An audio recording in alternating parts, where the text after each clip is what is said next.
Hello, everyone. Welcome, welcome, welcome. Invite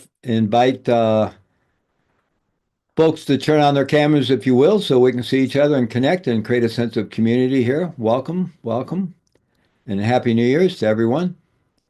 Happy New Year's. We're going to take a little while and just a few minutes and let people show up. We'll get started very quickly, but amazingly, we had over 5,000 people sign up for this workshop. And the first 1,000 will be able to get on with us on Zoom, and then anybody that logs on after that will be watching us on YouTube. It'll be live streamed to YouTube, and there'll be a YouTube player on one of our Heart Mind website pages, and so they'll join us. But you all are here, and I'm going to start flipping through the pages a little bit. I invite people to open up the chat and just start typing in the chat your name and and where you're from, if you'd like to. That would be great. Um, I'm going to put it back on gallery so I can see you all. Let's see, where is that? Somehow I lost the gallery. Seems like I hit oh no, view. Here it is, view, gallery. Okay, now I can see you all. Yeah, it's so great to see everyone. See all your radiant faces here in the new year, the first day of 2025. Very exciting that a group of people from, oh, let me move my thing a little bit. So, yeah, from really all over. I'm just going to move my camera a little bit so I can see the chat. And I'll readjust it. So, from Oregon and New York and Canada, Montreal, Quebec. I was just up in Quebec for Christmas. California, Delaware Beach, Florida, Vermont, Australia. So, all over the U.S. and around the world, Europe and uh, Romania, Georgia, Alberto, more from Quebec, Connecticut, Asheville, North Carolina. And I hope the folks in Asheville are recovering from the terrible flood experience you all had there. Confirm your speaking language. It's never asked me to do that before, but I'll confirm it to be English. Okay. And yeah, Philadelphia, Germany. Wow, very, very wonderful to see everyone. So again, I'm going to flip through the pages here a little bit to see people. Wonderful to see you all. Yeah, great. Oh my God. Yeah. And I do encourage uh, people to turn on your cameras as much as you possibly can so we can all see each other, have a sense of community. I encourage everybody to kind of flip through the screens just to kind of connect and get the sense that I think it's really, for me anyway, it's personally very powerful that so many of us have gathered to practice meditation on the first day of the new year. And we're going to jump right into practice very soon. Let's see how the numbers are. We're up to 671 here on Zoom. And again, we had over 5,000 people show up, which doesn't mean 5,000 people will log on today, as we know, but I think a good number will, and we've got it set up so after we reach our 1,000 limit on Zoom here, people will immediately go into the live stream version. So just to give you a sense of what we're going to do here today, well, first of all, I want to let you know that shortly after our workshop today, you'll receive an email where you can get the recording of the workshop. So you'll all get that email and you'll be able to have lifetime access to the recording of today's workshop. So you'll have that. And then also, we're gonna go right into practice very soon, and I'm going to be offering some guidance and some teaching, but all while we're practicing. And then at some point later on, I'm going to talk about some opportunities to go deeper. This first half of the year, some deeper retreats and programs and intensives we're offering. And if you're interested, and we'll do some Q&A and open it up to dialogue at the end and so forth. But right now, I think we'll go ahead and just jump into practice. So people are still joining us, and really from Newfoundland and San Diego and Los Angeles, Boston, Ireland. Wow, wonderful. And Ontario, a lot of people from Bolivia, amazing. Barbados, Florida, really from all over the U.S. From from and Canada and all over Europe and Australia. Wow, Holland and wow, Czech Republic and wonderful, Romania, wonderful, wonderful, wonderful. I think I just read today where I think it was Romania uh, is now part of the. I won't be able to pronounce it right. It's something like the Schengen or something. It's all the European states where you can travel freely without having to go through passport control, which is wonderful when you're traveling in Europe. You get in once and then you can travel all over the place. And I think as of today, Romania joined that, and I think maybe Bulgaria, if I remember correctly. So I think that's good. And evidently they were celebrating it in those countries, so probably good news. All right, so we're going to get right into the practice. So I invite all of us to find a posture that for you feels relatively upright, uplifted, awake, same time relaxed and sustainable. I'm going to go ahead and close the chat on my end so I can just have my screen focused on seeing all of you. I can figure out how to do that. There we go. All right. So finding that posture that for you feels upright, uplifted, at the same time relaxed and sustainable. And of course, if for any reasons of physical limitations of any kind, you need to do the practice lying down, standing up, leaning against the back of a chair for support, please do what works for you. And if you are able to sit with an upright, uplifted posture, that can be helpful. And to begin with, we'll do some eyes closed practice and some eyes open practice today. But to begin with, I'm going to invite you to close your eyes, if that's comfortable for you. If not, you could just lower your gaze. And to begin with, just drop into being. Just letting ourselves be just as we are in this moment.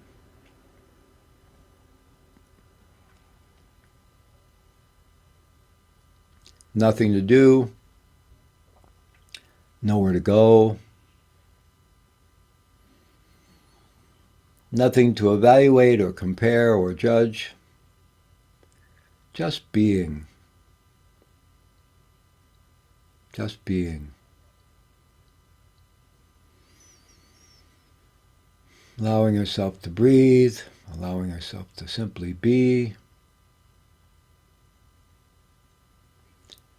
And we all know our lives are so full of doing, and that doing has a lot of momentum to it, and it can be hard to slow down and stop and drop into being. So we're going to provide lots of access points today for you to do that. Lots of access points to drop into being.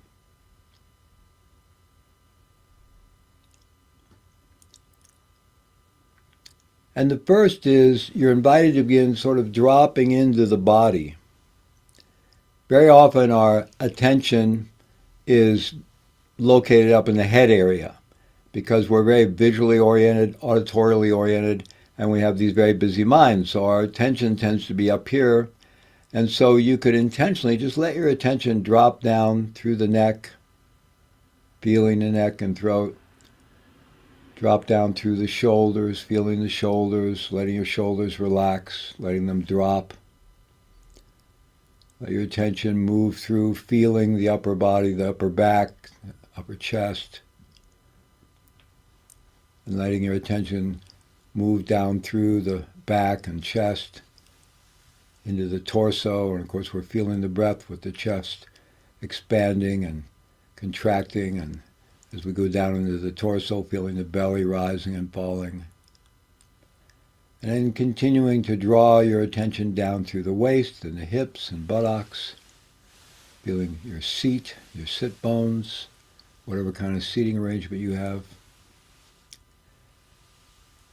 And then down through the hips, into the upper legs, and the knees, and the lower legs, and then finally down through the ankles and the feet all the way down to the earth, feeling your feet on the earth.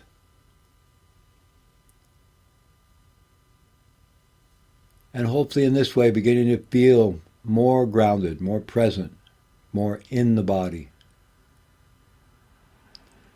And then again, I invite us just to relax into being, just being the body, allowing the body to simply be as it is, allowing ourselves to simply be as we are in this moment. Just simple presence, simple being.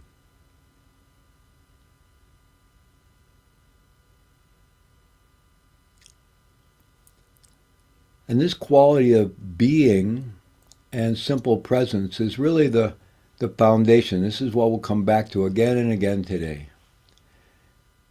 And at any moment that whatever guidance I'm offering or instruction I'm giving is you're losing track of it or something's not working for you, just let it go and just come back to being. You can always just come back to being. Simple presence, simple being.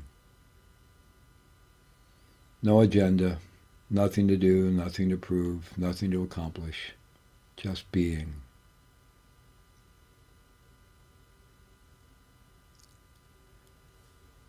Now, within this quality of being, I'm going to invite us to begin feeling the body.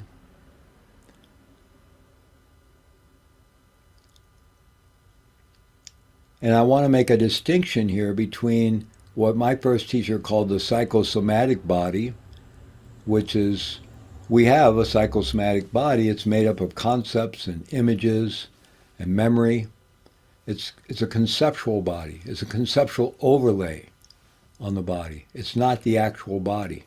It's made up of thought. Basically, it's conceptual. And then below that is the actual body, what my teacher called body. And these are the actual tactile physical sensations that we can feel, that are actually arising and falling away moment to moment, at least appearing to do so in the space of our awareness, of our mind. So as much as possible, the invitation is to feel these actual sensations, not settling for, oh, there's the body, or even there's the leg, or the breath, because these are all just words, they're just concepts. So the invitation is to really open to feeling the actual sensations. And to begin with, I invite you to feel all the sensations you can notice and feel all across the surface of the skin from head to toe. All across the surface of the skin from head to toe.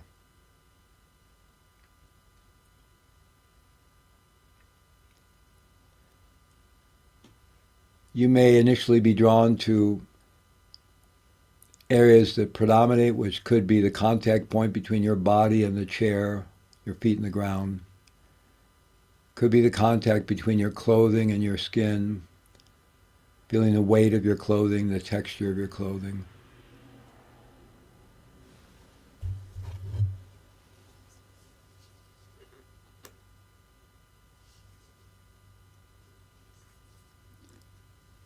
Could be the passage of air across the nostrils and or parted lips with each in-breath and out-breath. Could be the movement of air across any exposed skin surface areas, the face, neck, hands, and so forth, ankles, or the air temperature wherever you are. Just being curious about all this and willing to feel whatever you're feeling all across the surface of the skin from head to toe. And anytime you find your attention has wandered into one distraction or another, gently bring your attention back to being and to feeling.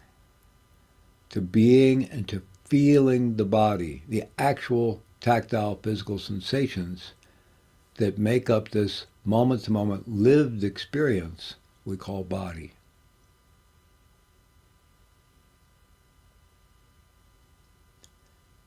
And as we're doing so, inviting attitudinal qualities like curiosity, really perhaps the most important, a deep curiosity, a deep longing to know ourselves, to come to know ourselves as deeply as we can, to know our own experience, whatever we want to call that, to know that as deeply as we can.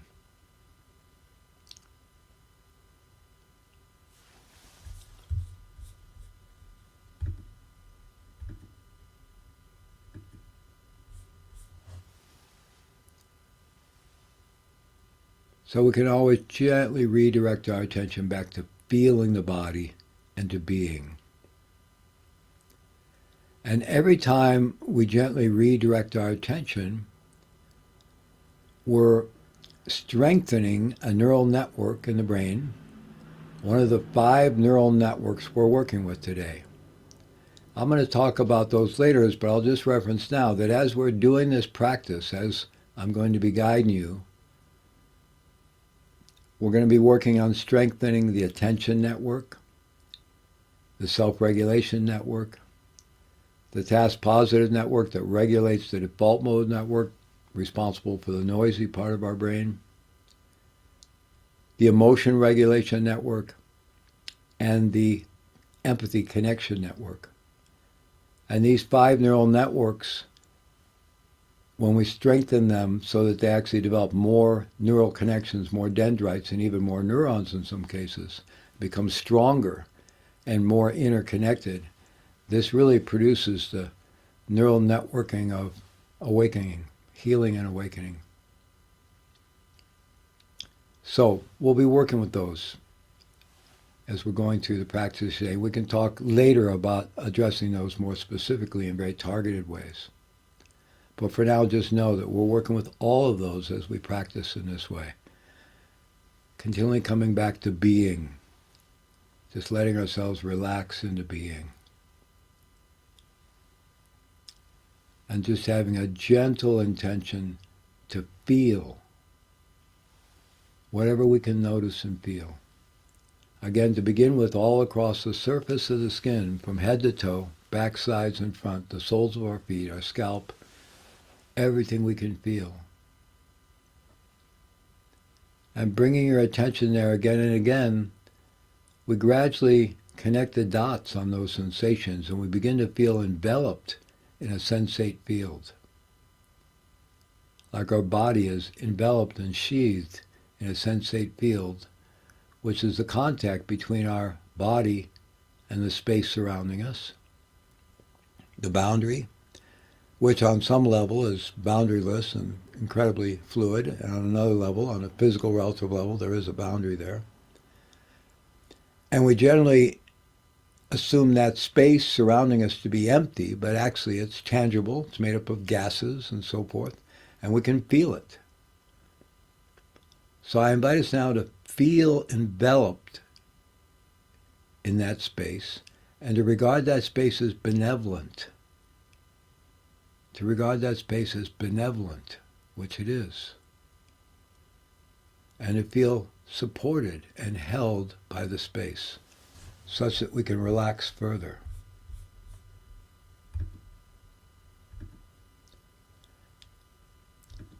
Now, in order for us to relax further, because relaxation is the key to deepening our meditation practice.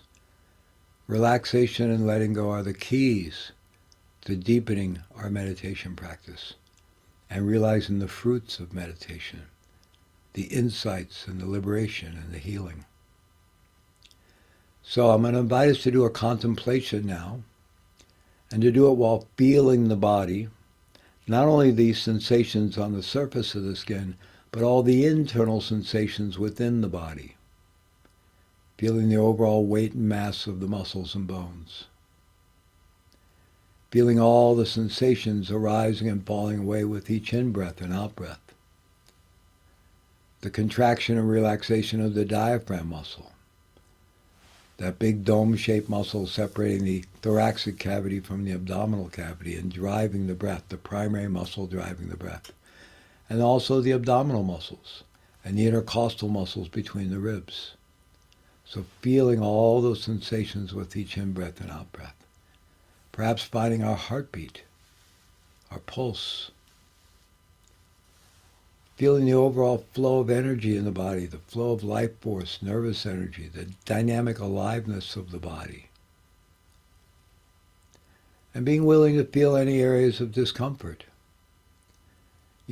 Physical sensation, like all sense perceptions, is continually arising across the spectrum from pleasant to neutral to unpleasant. That's just the way it always is. And we're fairly hardwired to attach to pleasant experiences, to ignore neutral ones and to avoid, push away unpleasant ones. And this keeps us locked into a very mechanical way of living. So here you're invited to lean into that which maybe feels unpleasant or uncomfortable, at least being willing to experience it, because this wakes us up. It goes against the current of mechanical, habitual patterning. When pleasant sensations arise, the mind of attraction almost co-arises. And that can lead into grasping and addiction and so forth, greed. With unpleasant experiences, the mind of aversion almost co-arises, and that leads into aversion and hatred and even violence. And with neutral experiences, the mind of ignorance arises, co-arises. We tend to check out. But they don't quite co-arise, and we can actually slow down and experience just the naked sensations themselves and relax that tendency to go right into attraction or aversion or ignorance. And just be willing to feel whatever's there with curiosity, openness, acceptance, non-judgment. So just allowing ourselves simply to be as we are, and with a very gentle intention to just feel the body as deeply as we can, from head to toe, inside and out, and very importantly, the internal landscape of the body. I'm going to invite us to do 3 contemplations to help us further relax. We're going to contemplate 3 qualities, and in doing so, we're speaking to 3 different areas of the brain. We're going to contemplate safety, which is speaking to the so-called reptilian brain, which is all about survival, and inviting it to relax a bit and experience a sense of safety and okayness, at least relative safety in the moment. We're going to contemplate being resourced, that our basic needs are met, where we're speaking to the midbrain, which is about approaching getting the sources of our needs met. And then we're going to contemplate being connected to other human beings, which is speaking to the forebrain, which is about many things, but it's also about our ability to maintain complex social interactions, like being part of a family or a team or a community. So please follow along and just recite these statements silently to yourself. The first one is, right here, right now, I'm safe, relatively safe, physically safe, emotionally safe. Right here, right now, I'm safe. Just keep repeating that statement to yourself such that you can feel that quality of safety in the body, heart, and mind. And of course, contemplating safety could bring up concerns about not being safe. It could bring up memories of having not been safe. And let all that come and go. We're not repressing anything. That's very important. We're not repressing anything. We can say, yes, that's true. And right here, right now, at least for this moment, I am safe. At least for this microsecond, I am safe. And I could allow my nervous system, my brain, my body, heart, and mind to feel a moment of safety, physical and emotional safety. Right here, right now, I'm safe. Right here, right now, I'm safe. So breathing that deep into the muscles and bones, into the nervous system. Right here, right now, I'm safe. Right here, right now, I'm safe.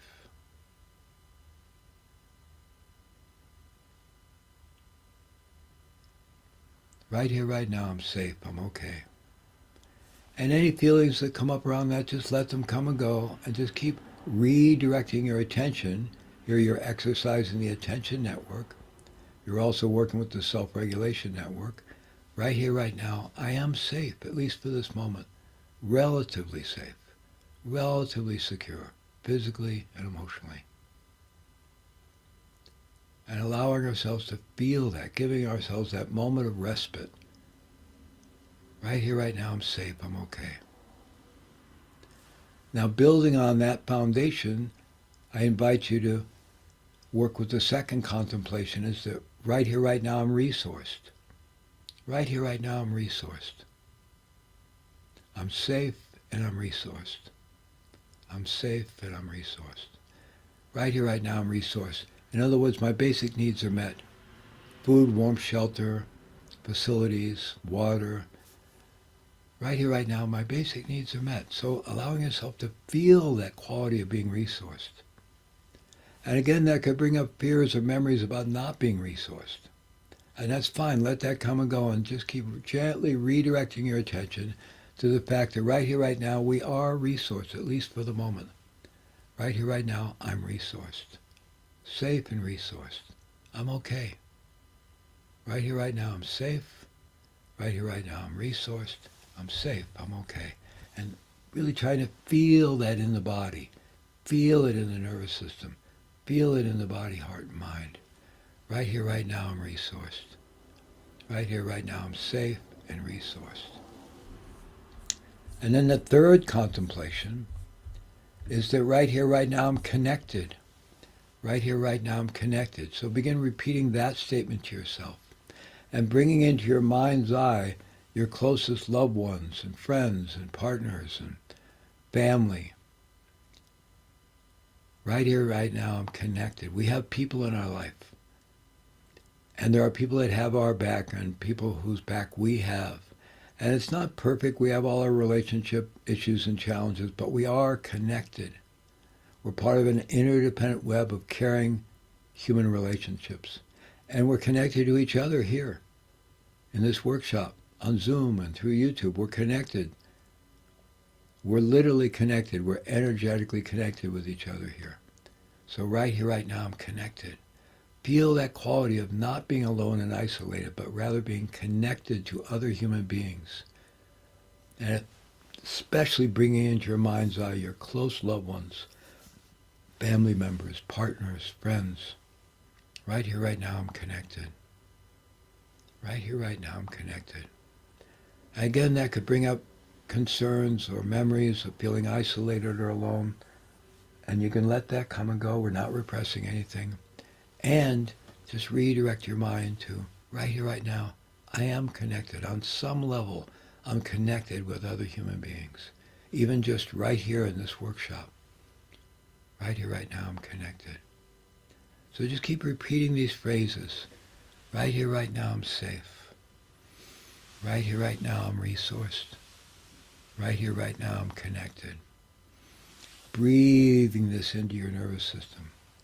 So I invite us to finish this contemplation now with 3 very deep breaths. And as you breathe deeply, deep breathing first with the belly and then the chest, full body deep breathing, to breathe these qualities deep into your nervous system, all the way down into the marrow of your bones.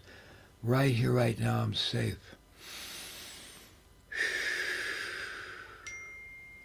Right here, right now, I'm resourced.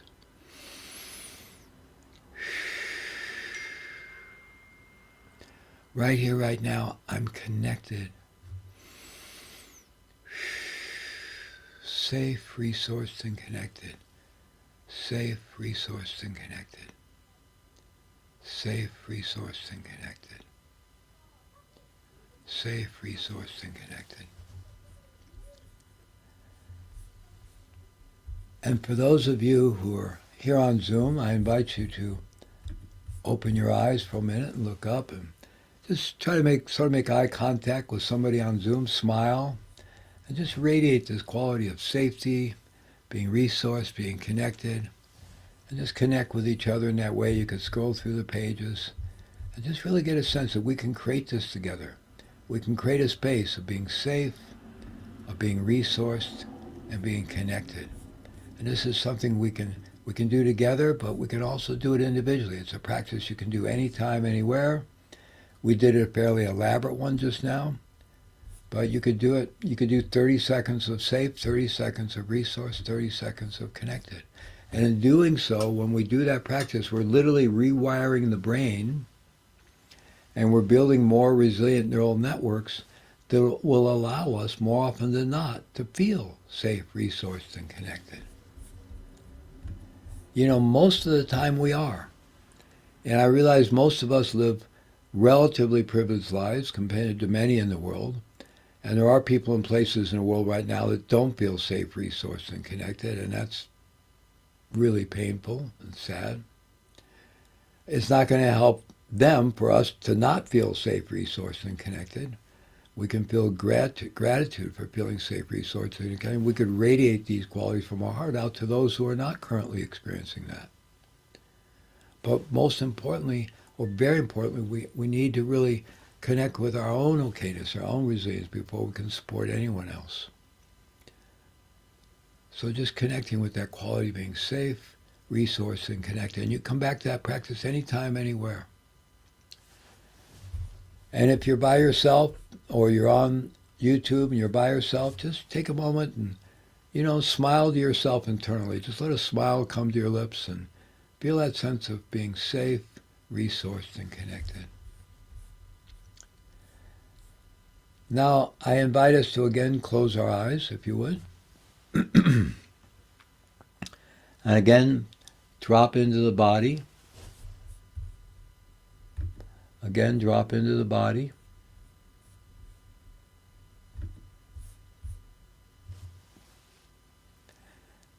And just feel whatever you can feel of the actual tactile physical sensations appearing to arise, dwell, and fall away, externally on the surface of the skin and internally within the body. The internal landscape of what we call the body is this vast somatic landscape, vast sensate landscape, vast energetic landscape.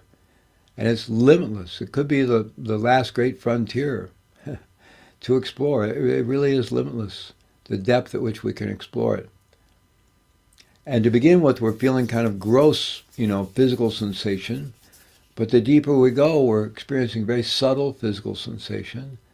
And then subtle body and subtle mind, and then being and spirit and whatever we call the ultimate levels of being and reality, because the body is not separate from mind and heart and spirit. It's all one whole.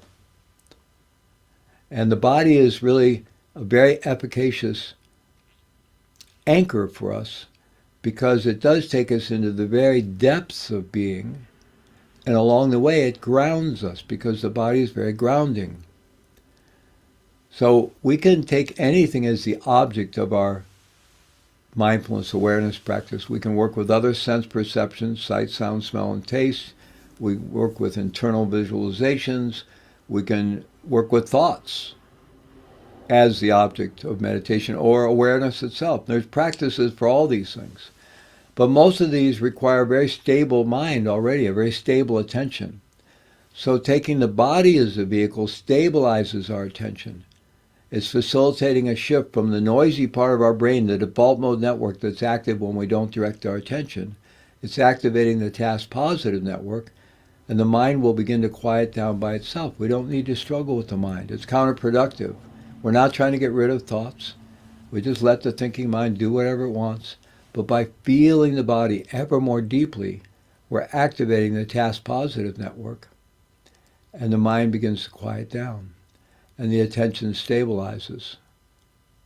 And the really cool thing as we're doing this, and I invite you to just keep feeling as deeply as you can, as we're doing this, the body, heart-mind system, the brain and nervous system is a learning organism, a learning machine, and it's getting all kinds of data internally, and it's learning how to do this. So initially our practice begins with intentional, somewhat effortful self-regulation and attention regulation. But over time, we can move into effortless practice, effortless awareness, because our body, mind, heart system, our nervous system and brain is learning how to do this through an internal, organic internal process of neurobiofeedback. And when we spend time in stabilized attention, then our brain knows that and knows how to get back there. And stabilized attention is then the portal into deep states of awareness, profound states of awareness, and profound insight. And when we spend time there, the brain and nervous system learns how to get there, learns how to find its way back there. And then further we can relax and to drop into deep states of flow, what in the Eastern traditions are called samadhi. And there are many, many different levels of this. We don't have to worry about all that. But we're just dropping into deeper and deeper states of flow and relaxation. So I invite us to just keep coming back to being, just being, and feeling. Being and feeling, feeling and being. Being and feeling, feeling and being. And inviting a deep curiosity to know this phenomena called life as deeply as we can. Feeling and being and feeling.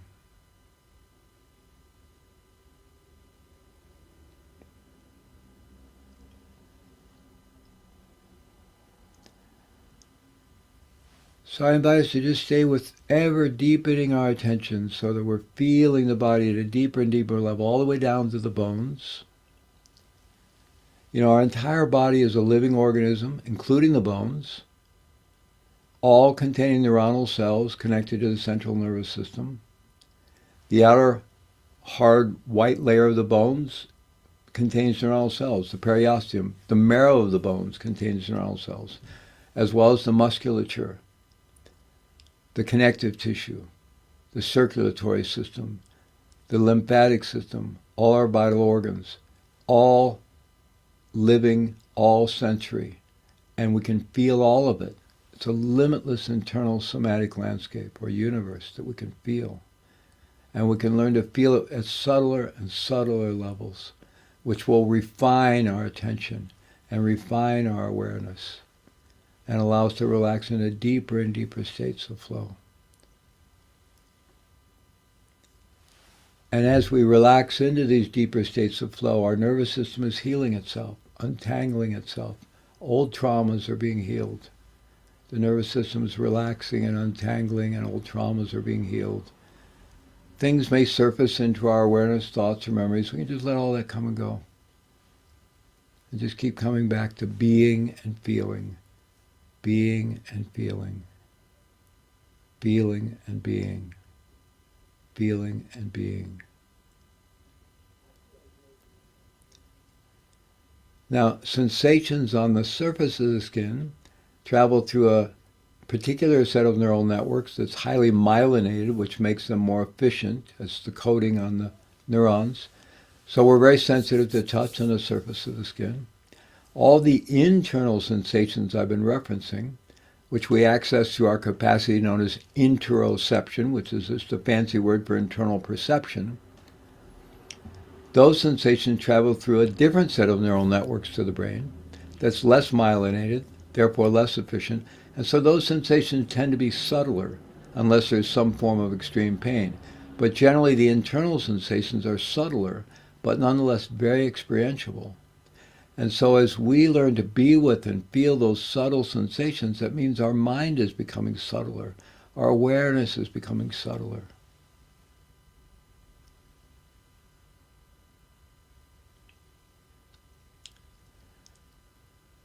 Now, to invite further relaxation, further safety, further internal connectedness, I'm going to invite us to do something called tapping. EFT tapping, or emotional freedom technique. And if you've never done it, it's very easy. I'm going to invite you to open your eyes for a moment. And so we're going to tap on these acupressure points on the side of the hand, like the karate chop, like there. Tap there. And the other one, you can tap there. And then we tap between the eyes, like the third eye position between the eyebrows. And then we tap alongside the eyes on the bone right there alongside the eyes. And then we tap on the bone underneath the eyes right there. And then we tap above the lip, between the lip and the nose right there. And then we tap below the bottom lip and the chin in that spot right there. And then we can tap kind of on the sides, like what would be the bra line for women, more or less, right there. Tap there. And then to the top of the head, tapping there. All right, so we're going to go through that. And as we're tapping, I invite us to begin breathing at a rate of 6 seconds in, 6 seconds out, which is the ideal pattern of breathing for even walking around regular breathing. It's actually 5.5 seconds in, 5.5 seconds out, but it's easier to go with 6 here for counting. So this goes like this. So I'm going to advise you to start breathing. So if everyone would exhale just a little bit, exhale, and then in, 2, 3, 4, 5, 6, out, 2, 3, 4, 5, 6, in, 2, 3, 4, 5, 6, out, 2, 3, 4, 5, 6. So keep breathing in that pattern, 6 seconds in, 6 seconds out. If you like, you can go 1,001, 1,002, 1,000, like that. And we're going to do that while we're tapping. So just breathe. So start tapping, and we'll tap 6 seconds in, 6 seconds out on the one hand, and then 6 seconds in, 6. So a full cycle of the breath on each one. And then come up here, 6 seconds in, 6 seconds out. So a full cycle of the breath at each spot. Again, the sides of the eyes, 6 seconds in, 6 seconds out. And then underneath the eyes, 6 seconds in, 6 seconds out. And then underneath the nose, above the lip, 6 seconds in, 6 seconds out.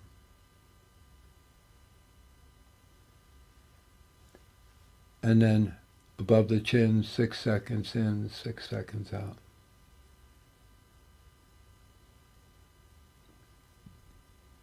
And then here in the collarbone, 6 seconds in, 6 seconds out. And then here on the sides, underneath, 6 seconds in, 6 seconds out. And then on the crown of the head, 6 seconds in, 6 seconds out.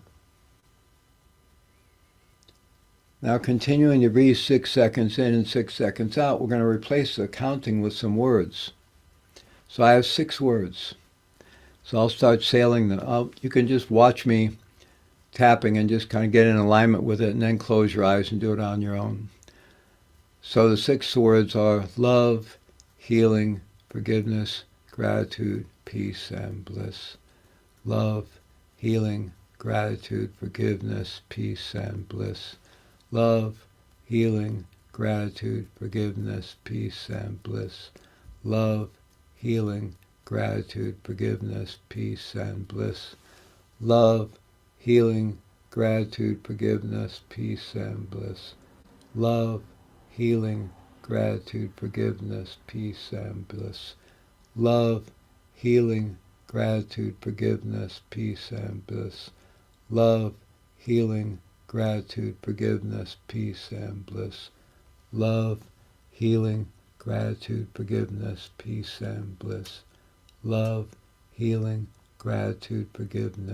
peace, and bliss. Love, healing, gratitude, forgiveness, peace, and bliss. Love, healing, gratitude, forgiveness, peace, and bliss. Love, healing, gratitude, forgiveness, peace, and bliss. Love, healing, gratitude, forgiveness, peace, and bliss. Love, healing, gratitude, forgiveness, peace, and bliss. Love, healing, gratitude, forgiveness, peace, and bliss. Love, healing, gratitude, forgiveness, peace, and bliss. Love, healing, gratitude, forgiveness, peace, and bliss. Love, healing, gratitude, forgiveness, peace, and bliss. Love, healing, gratitude, forgiveness, peace, and bliss. Love, healing, gratitude, forgiveness, peace, and bliss. So keep going on your own, silently. You could do it with your eyes closed. And, you could say, I invite love, healing, gratitude, forgiveness, peace, and bliss. Or I invoke love, healing, gratitude, forgiveness, peace, and bliss. Or I am love, healing, gratitude, forgiveness, peace, and bliss. Or you can just say the words. So just keep going. I'm going to describe a little what's going on here. So this is called priming. We're cultivating particular states. We're cultivating particular states of mind, emotional states, like love, healing, gratitude, forgiveness, peace, and bliss. And the more we cultivate those, and the more we bring our body, heart, mind into those states, over time those become traits. And so by doing a regular tapping, and also tapping reinforces it. So tapping is reinforcing the cultivation of these neural networks that support having greater access to the state of feeling grateful, or the state of feeling forgiveness, or the state of feeling loved, the state of feeling healed, right? And so by tapping and repeating this, you're building this neural architecture to have more access to these states, these positive states. Okay, so let's just close our eyes and do it on our own for a little bit. And at some point, if you feel like you've done enough of the tapping places, you can just keep tapping on the side of the hand as you do these internally. So let's do at least one more round. Just silently. Love, healing, gratitude, forgiveness, peace, and bliss.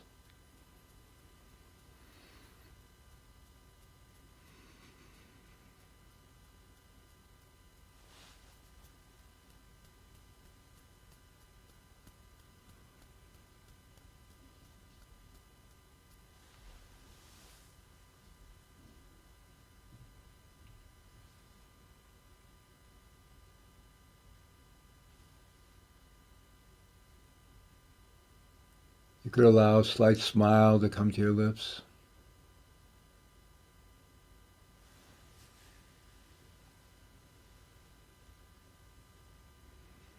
6 seconds in, 6 seconds out with the breath.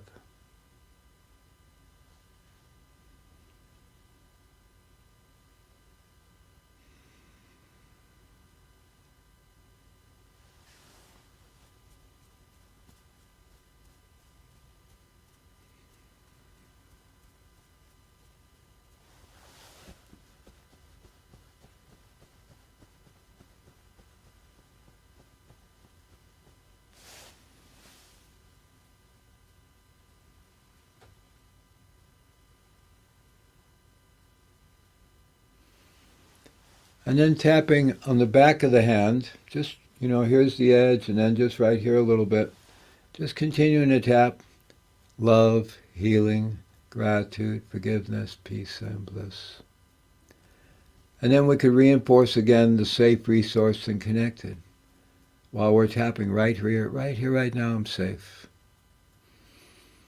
Right here, right now, I'm resourced.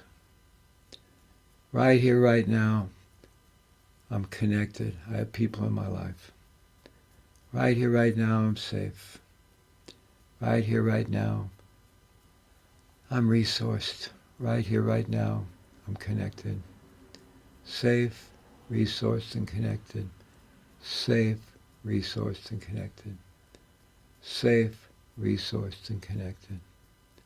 Safe, resourced, and connected.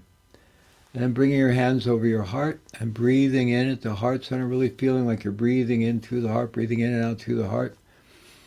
Breathing in, 6 seconds in, 6 seconds out. Love, healing, gratitude, forgiveness, peace, and bliss. Love, healing, gratitude, forgiveness, peace, and bliss. Love, healing, gratitude, forgiveness, peace, and bliss. Love, healing, gratitude, forgiveness, peace, and bliss. Breathing into the heart. You're developing heart-brain coherence here by breathing into the heart and priming your nervous system with these qualities of love, healing, gratitude, forgiveness, peace, and bliss. Feeling safe, resourced, and connected, and so on. So breathing in at the heart and holding your hands over the heart.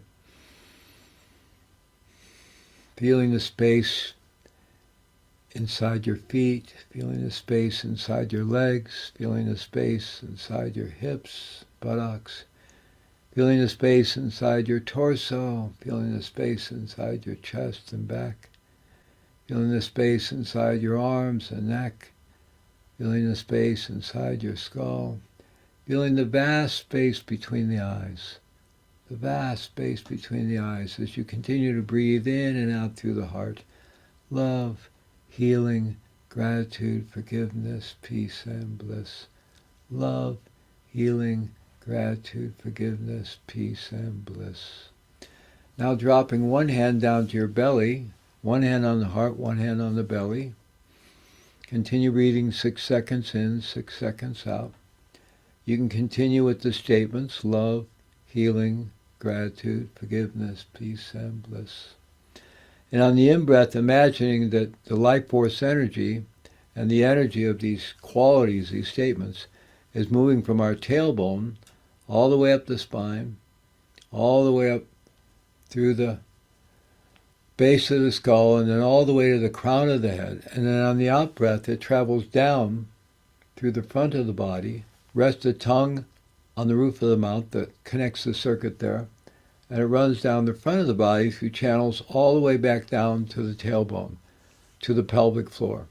So on the in-breath, you're bringing the breath all the way up the spine, to the crown of the head, and on the out-breath, all the way down the front of the body. So it's an oval. And this is called the cosmic breath. Cosmic breath.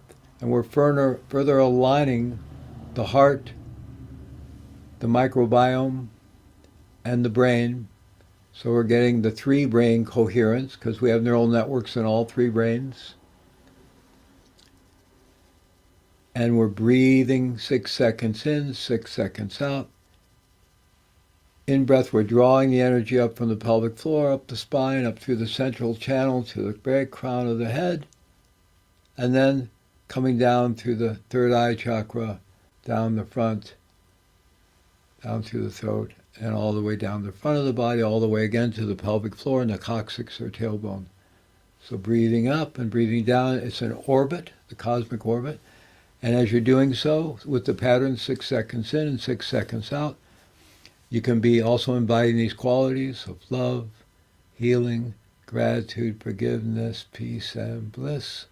Love, healing, gratitude, forgiveness, peace, and bliss. Love, healing, gratitude, forgiveness, peace, and bliss. Love, healing, gratitude, forgiveness, peace, and bliss.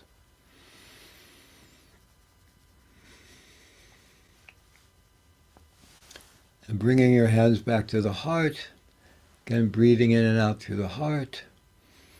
Love, healing, gratitude, forgiveness, peace, and bliss. Love, healing, gratitude, forgiveness, peace, and bliss.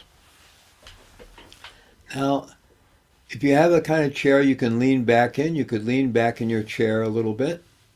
Otherwise, you can just continue sitting up straight if you're on a meditation cushion. But I encourage you to sit in such a way that your belly really feels free. And just let yourself start breathing with the belly. Just filling up like there's a balloon cradled in your pelvic region. And as you breathe in, you're expanding that balloon. And you fill that balloon up so full that you can feel a downward pressure on the perineum at the pelvic floor.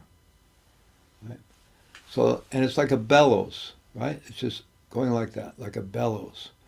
So let's just breathe that way for a while, with just the belly. We'll start with just the belly, breathing deeply, and just feeling whatever you can feel. Feeling all the sensations that make up your embodied experience, both external and internal sensations, and especially the internal sensations, as you breathe in this way, slowly and fully, expanding the belly again and again, like a balloon you're filling up, or a bellows.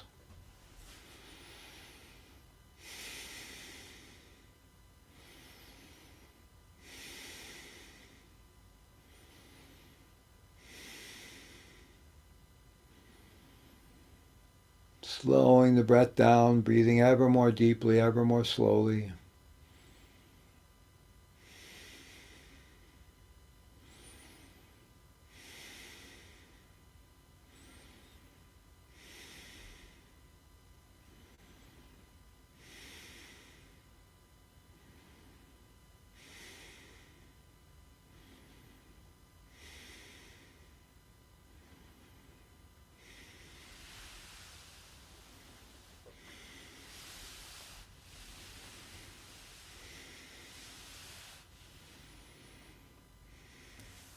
Now gradually we'll continue breathing deep into the belly this way. And then gradually we'll begin to take the breath up into the upper body as well.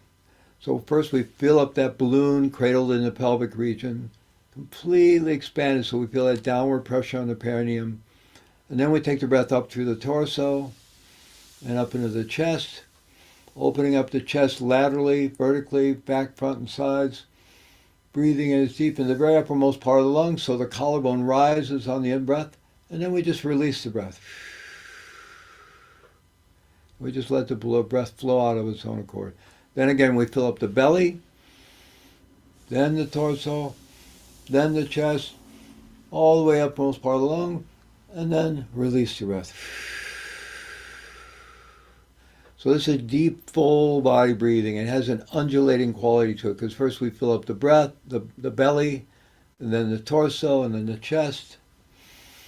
So breathe as deeply as you can that way, slowly and deeply. I invite you to have your eyes closed and just feeling, just being curious, feeling whatever you can feel. Notice how this deep breathing impacts your neurophysiology, your state of mind, how you feel.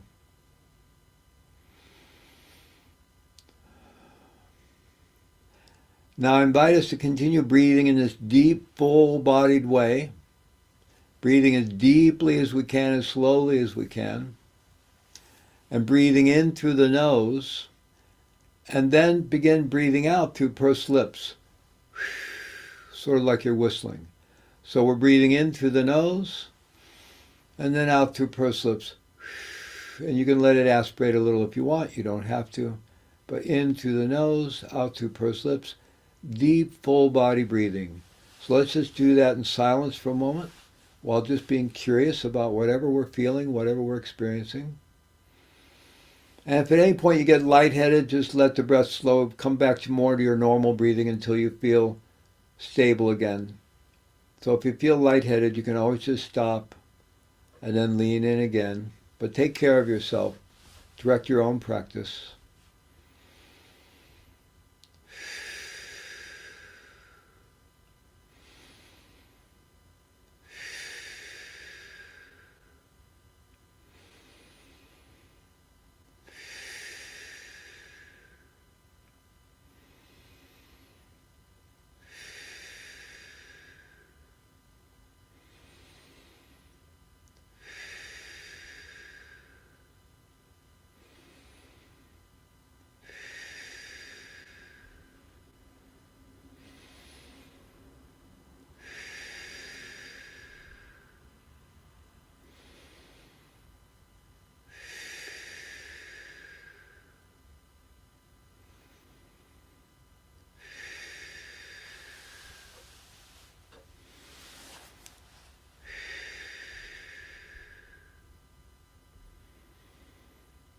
As you continue breathing deeply in this way, full body breathing, very gently and gradually start to bring yourself back to an upright posture.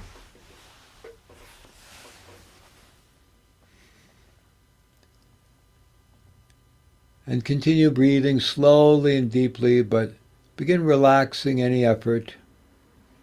Just sort of letting the breath find its own way. And coming back to being. Just being. Pure existence. Just the quality of being here, present. Being and feeling. Feeling whatever we can feel in terms of physical sensation, inside and out. Feeling whatever we're feeling emotionally. Feeling the quality of our mind, our state of mind. Whatever we can feel. Our other sense perceptions. Just feeling and being. Allowing everything to simply be as it is. To be as it is. And just being willing to feel whatever we're feeling without bias, without preference as much as possible.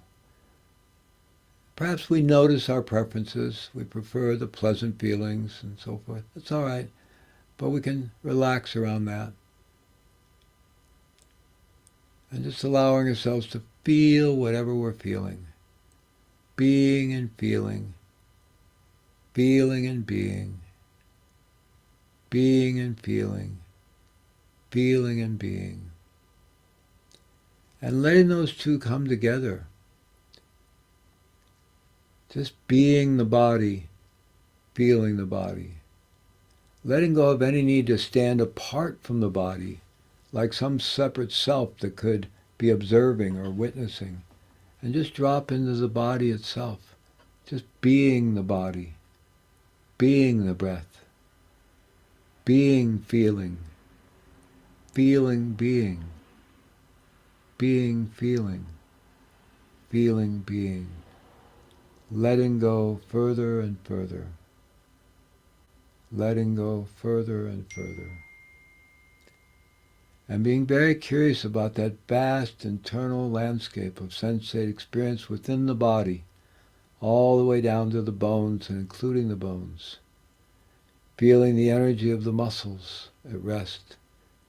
Feeling all the activity of the incredible complexity of the human body, all of our organs and incredibly complex systems and the continual flow of life force energy, vitality flowing throughout the body.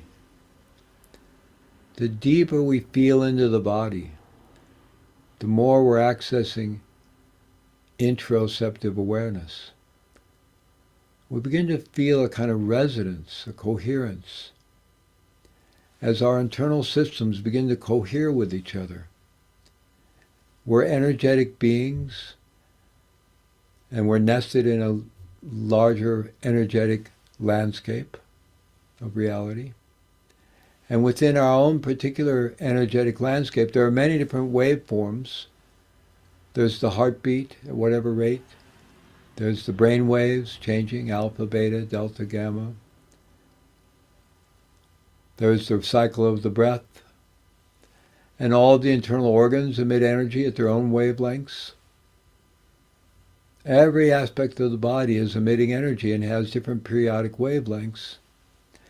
And the more we relax into the body, into deeper and deeper flow, these begin to cohere, they line up. And we start to feel this internal resonance or flow. And that flow is very healing and nurturing. And the more we experience that quality of flow, coherence, it becomes very compelling, and our awareness and attention can rest in that, such that our practice becomes very effortless. We're not distracted, we're completely present, and we're able to just rest in that flow with very little effort. And of course, if we do get distracted, we just gently come back and drop back into being. Nobody's measuring, nobody's watching, just being the flow, being the being, feeling and being and feeling.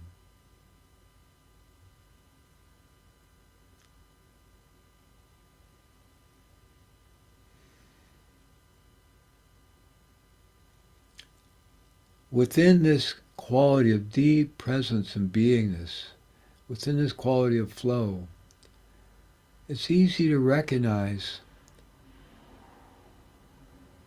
the unconditional goodness of our being, the innate unconditional goodness and wholeness.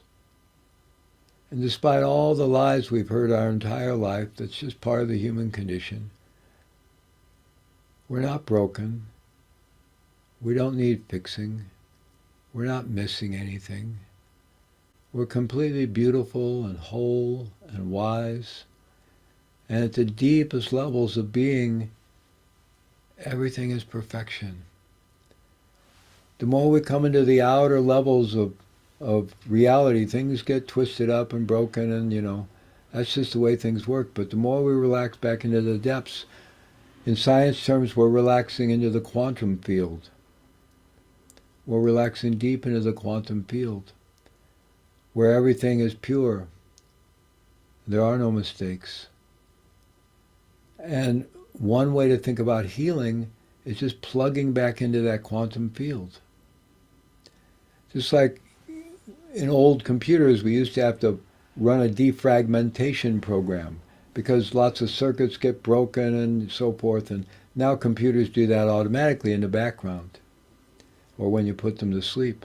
So we can do that for ourselves by plugging back into that quantum field. And we do that by relaxing deep into the body and through the body, deep into awareness, deep into flow, deep into being. And there we know I'm okay. I'm safe. I'm resourced. I'm connected. I'm okay. I'm not broken. I don't need fixing. I may have all kinds of challenges on the surface of my life I'm dealing with, and that's part of, that's our human adventure.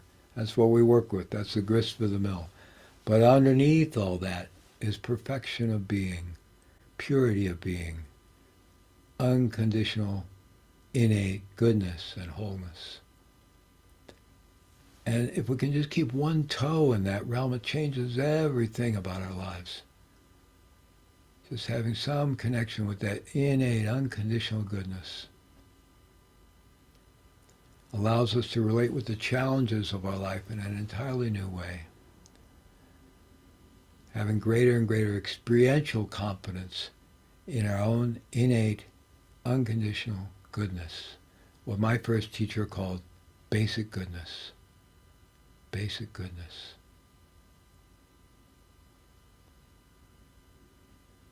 Feeling and being, being and feeling. Feeling and being, being and feeling. Coming home, truly coming home to who and what we really are. A vast field of energy nestled in the overall cosmic energy, consciousness within consciousness,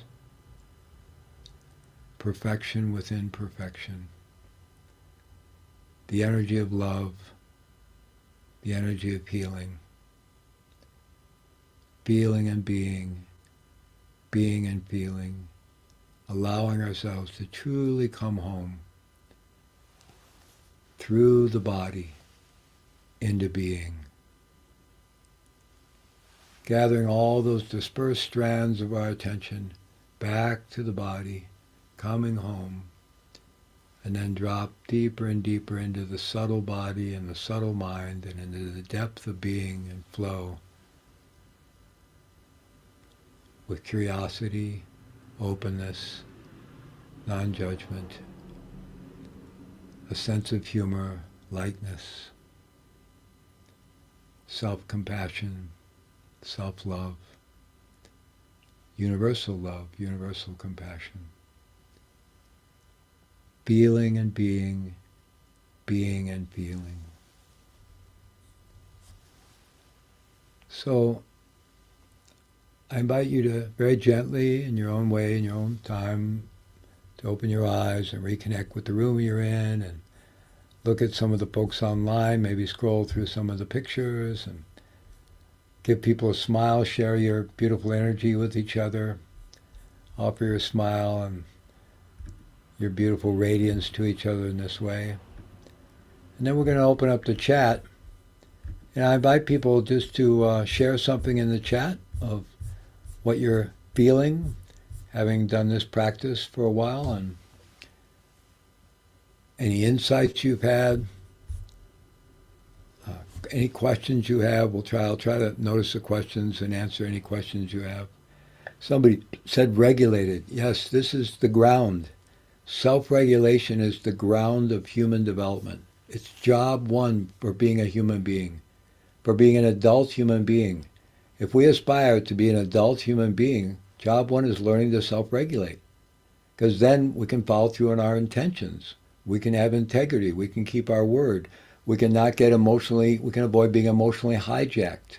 We can be with our emotions. We can feel the richness and experience the wisdom of our emotions without being hijacked by them. And we can make good decisions. And we can have our insides match our outsides. It all begins with self-regulation. Absolutely. And through these practices, which we were building one on the other, wonderful, wonderful, I'm glad, wonderful what people are describing of their experience. So we're working with these different networks, self-regulation network, which is a particular network in the brain. You can look all this up, and I'm working on a book on this, and we have some ebooks we'll share. But there's interconnected sets of networks, and they connect different parts of the brain. And some of these five networks connect some of the same parts of the brain, but in different ways with different things. And then these networks have a synergistic impact. So by making all five of these stronger and more resilient, we're not just getting 1 plus 1 plus 1 plus 1 plus 1 equals 5. We're getting more like 1 plus 1 plus 1 plus 1 plus 1 equals 25 or 100 or 5,000, right? Because there's a synergistic impact. And this is the neural circuitry of awakening. Now, it may be that what we think of as complete liberation in the Buddhist tradition, Buddhahood, or in other traditions, other, ideas of full-on liberation, and I personally believe this is the destiny of human beings, but that may require some non-linear event at some point. We get to a tipping point, and there's some non-linear thing that I think basically our individual consciousness, which at that point has become very refined, is finally able to surrender into the greater consciousness.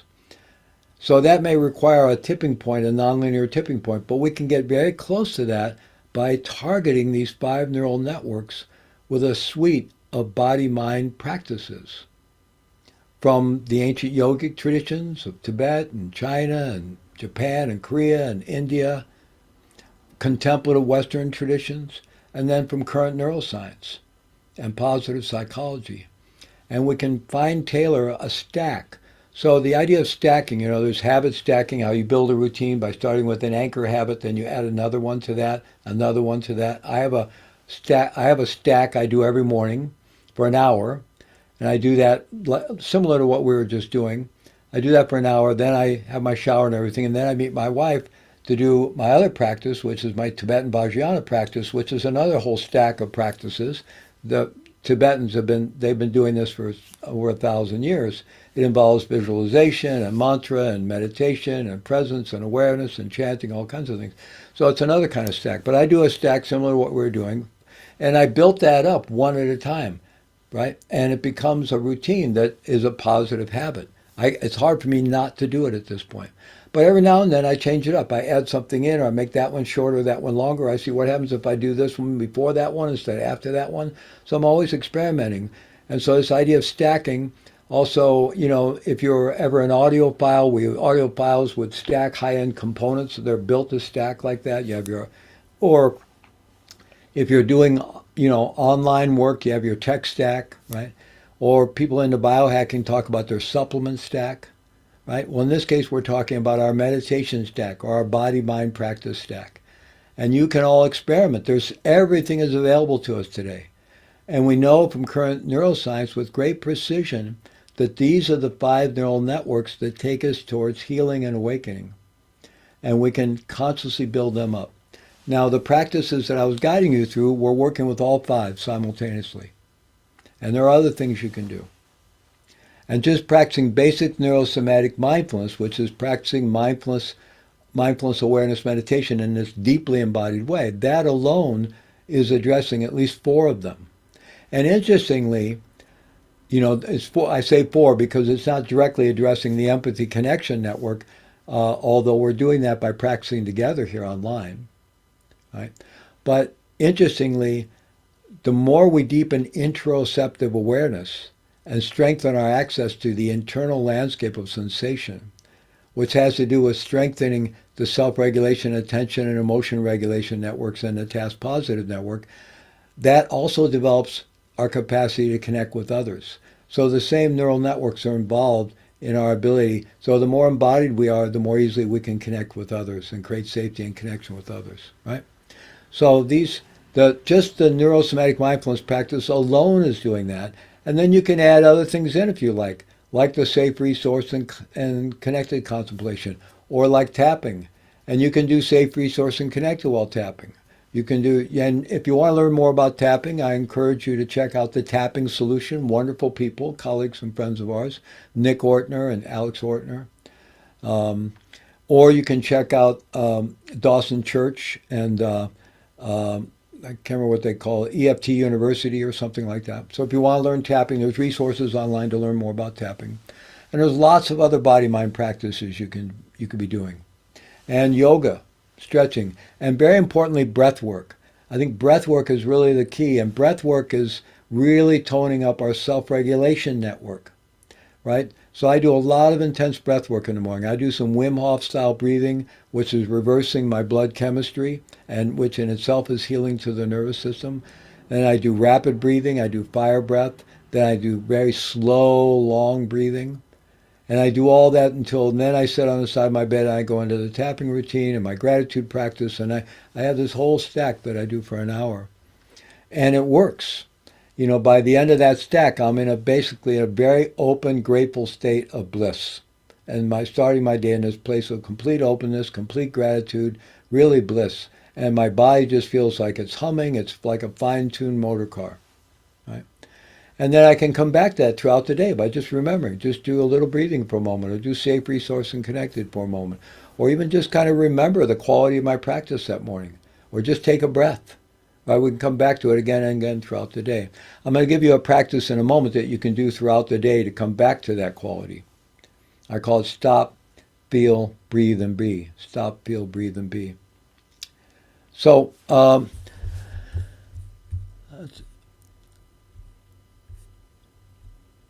really appreciate all the comments. And what is the type of breathing that reverses? Well, there's many types, but the Wim Hof breathing I do, and again, the kind of breathing we're doing here is very benevolent. I would also encourage you to learn straw breathing. Very simple. You can learn it in a minute. It's where you breathe in like a 4 count, out an 8 count. You're breathing in through the nose, out through pursed lips. The important thing is the out breath is twice as long as the in breath. That down regulates our nervous system. You can learn to do fire breathing, where you're going, breathing very rapidly with your abdominal muscles. That upregulates the nervous system. So there you have the accelerator, straw breathing, you have the brake. Now you can be in charge of your own autonomic nervous system. And your autonomic nervous system operates all the other systems in the body. So if we don't take ownership for regulating our own autonomic nervous system, guess who is regulating it? Everybody but us. And that's often not a pretty sight, as we know. In fact, we all live in this interface between our childhood conditioning that we had nothing to say about, and for most of us it was a mixed bag. There's some good stuff there and some gnarly stuff there, and and we live in the interface between that and the world around us.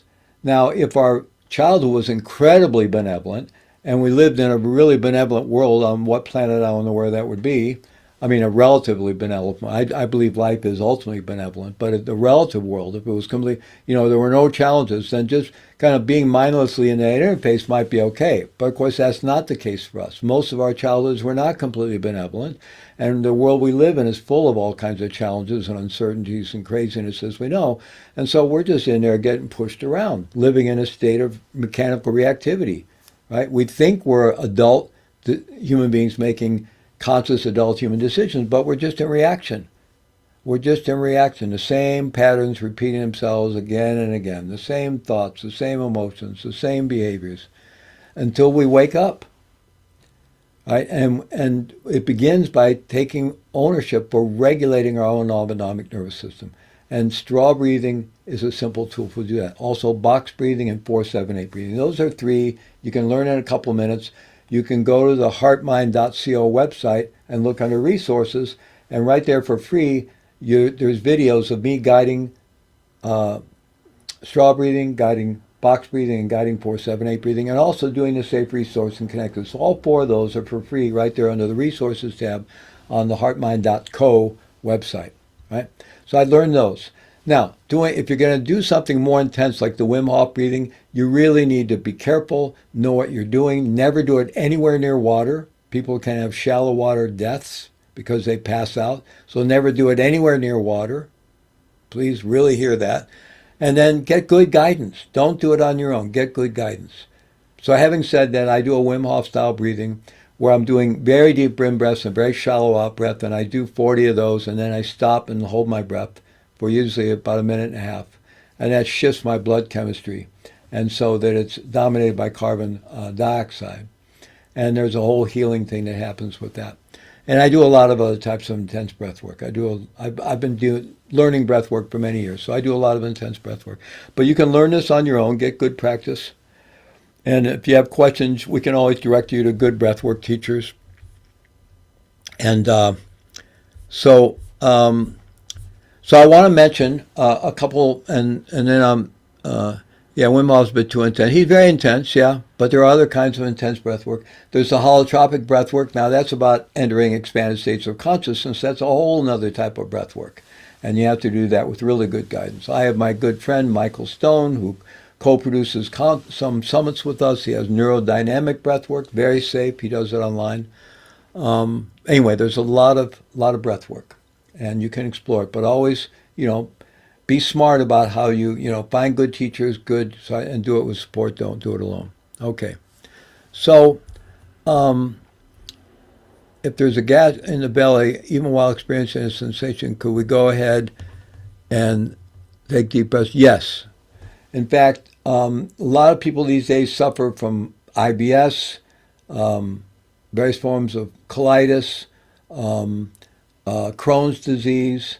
All these things can be ameliorated and helped a lot with breath work and other lifestyle changes. But really all the practices we're doing.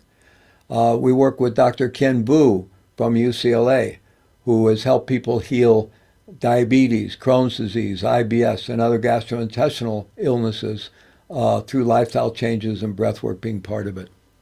Yeah.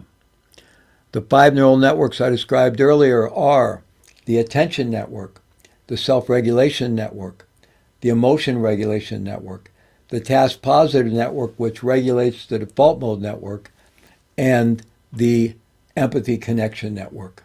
Those are the 5 networks. Mm-hmm. So I want to tell you about so you're all going to get an email with the recording. You get this email and you'll put your name and email in there and you'll get this recording, have lifetime access to the recording from this workshop, if you'll find that useful. And you're also going to receive information about some other deep dive opportunities we have coming up. So I just want to tell you about those really quickly. So we have a Waking Up Now Intensive, which is an 8-week intensive program. This will be the 3rd time we've run it. People are absolutely wild about it. And it'll start January 27th. And you have a 8-module course with lots of videos from me guiding you through practices. You have a weekly session with neurosomatic mindfulness coaches, a 90-minute session, and that goes over 8 weeks. Plus, during that 8 weeks, you'll have access to 2 neurosomatic mindfulness live sessions that I do for our community. You'll have access to those as a bonus. And then there's a premium version of it where I'll do an additional 4 sessions, live sessions during the 8 weeks for the premium edition. But we can only have 20 people in that because I can only work with a small group in that way. And those slots are almost filled up, I think. But we have more room. And just it's not like one's that much better than the other or anything. It's just I have to limit the amount of time I can work with a small group. But the actual 8-week program, very robust training and guidance, and plus you're in a Sangha, right? And then the cool thing, at the end of the 8 weeks, then you get a free year of membership in the Heart Mind community, where you have access to over 1,000 hours of this kind of teaching from the world's greatest teachers, and you get a monthly live session with me teaching neurosomatic mindfulness, guiding with cat questions, and then I also do a live session around life coaching around my radical responsibility model. So you'll have access to that for a whole year as part of that 8-week pack. So that's one opportunity. The next opportunity is we have a 21-day meditation challenge starting in January. And that's 21 days. You get a guided meditation every day. And you go through it with a group. So you have a kind of a Sangha there and you go through it with a group and you have a guided practice, a pre-recorded practice for me every day. And you have 1 live session a week. The first 2 with our NSM coaches, the last one with me. That's the 21-day challenge. Then I'm doing an all-day retreat on January 11th. It's 6 hours, so it'll be 10 a.m. to 1, and then 2 to 5. So I'm doing a neurosomatic mindfulness retreat online on January 11th. And so you'll get information about that. And then also, if you just want to sign on for membership, there's an introductory offer you'll see for our Heart Mind membership where you get a very low price for the first year and then it renews. I'm not sure what that is right now exactly because we've been doing lots of different things at the end of the year. But even the full price of our membership is $397 a year, so that's a little more than $1 a day. But the offer you'll receive will be more like I think the first year for $197 and then $297 thereafter. You get that locked in or something. So very inexpensive. And again, you get access to all this content and live sessions and all our future summits, all our past summits and courses on any future summits and courses coming up. Like we have a wonderful summit we're proud of in January that all the women in Heart Mind have created a summit for women by women called Menopause Redefined to really transform people's understanding and attitudes around menopause. That's coming up in January. We have a relationship summit coming up in February. We have the Art of Meditation Summit in March.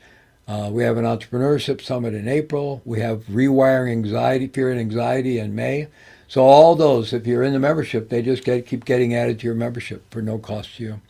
And so that's also an opportunity, the membership. So you'll receive all that information. So I just wanted to let you know about that. We're trying to provide lots of opportunities for you to go deep with your practice, your well-being practice, your personal evolution practice, your healing and awakening practice. And that's why we're here. Heart Mind is a purpose-driven, mission-driven organization. Our goal, actually, we have what they call a big, hairy, audacious goal, right? And our goal is to reach a billion people in the next 10 to 20 years, directly and indirectly, because we'll reach them through folks like you who will create programs, right? We want to reach a billion people with the context of innate basic goodness, providing people experiences where they learn to trust and have confidence in their own innate goodness and wholeness, and that of others, because when we see our own innate goodness, we see that everybody has basic goodness, and that changes how we view life altogether. Doesn't mean we become naive, it just means the ground is different, right? And, when people are, behaving badly, we realize it's coming out of their suffering. And it doesn't mean they're bad. They have basic goodness just like we do, but they haven't been able to work through their conditioning or haven't been introduced to self-regulation, et cetera, et cetera. But anyway, so we want to give people the opportunity to experience this innate unconditional goodness their own and others. Then we want to give people skills for self-regulation and then skills for co-regulation with each other. We feel that if we could introduce a billion people to the context of basic goodness, to skills for mindfulness-based trauma-informed skills for self-regulation, and mindfulness-based trauma-informed skills for co-regulation, creating safety and relation with each other, that would be transformative on a global level. So that's what we're about. And we're not the only people trying to do this, so, we're doing it, other people doing it, and we're here to change the world. So, and that's why we put out our summits, that our summits have already been experienced by 1.5 million people all around the world, most of them for free. Fortunately, some people invest in the lifetime access packages and a membership, and that's what pays the bills, so we can keep doing this. But, we've reached over 1 million people, most of whom have experienced some of the best teaching in the world from the greatest experts in neuroscience and meditation and positive psychology and psychedelic-assisted psychotherapy and on, the greatest experts in the world. People have had access to that all over the world for free through what we're doing here. And so you all are part of that. You're part of our family, extended family. And I'm just, yeah.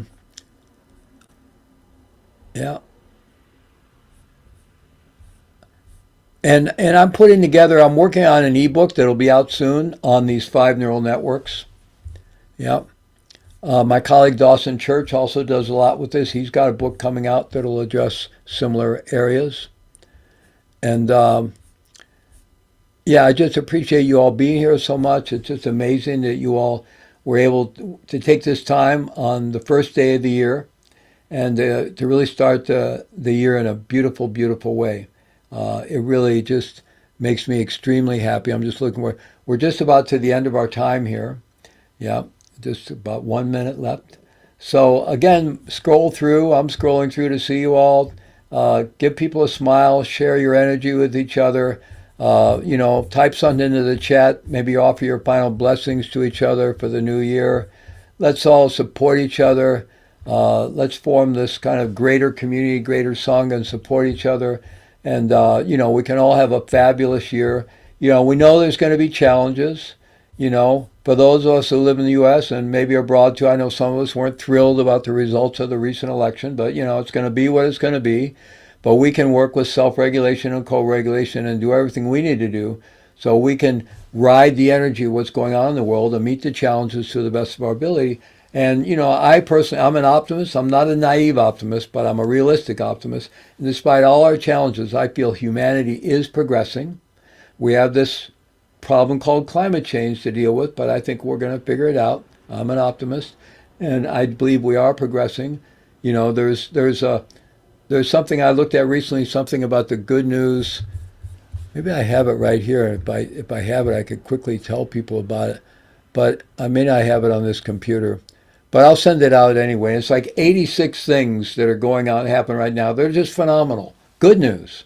There's a lot. We don't hear the good news. There's a lot of good news out there, and it's being created by people that don't give up on themselves and don't give up on life. And like all of you. So thank you all so much for being here today. I wish you all a wonderful new year, wonderful 2025. Please take good care of yourselves. Keep practicing. These practices work. And part of what I'm really passionate about is many of us were introduced to practice in a way, go do this practice and sit on that cushion. And if you do it long enough, something might happen, maybe this lifetime, maybe another lifetime, but, not a lot of direction, not a lot of clarity, not a lot of certainty. It doesn't have to be that way.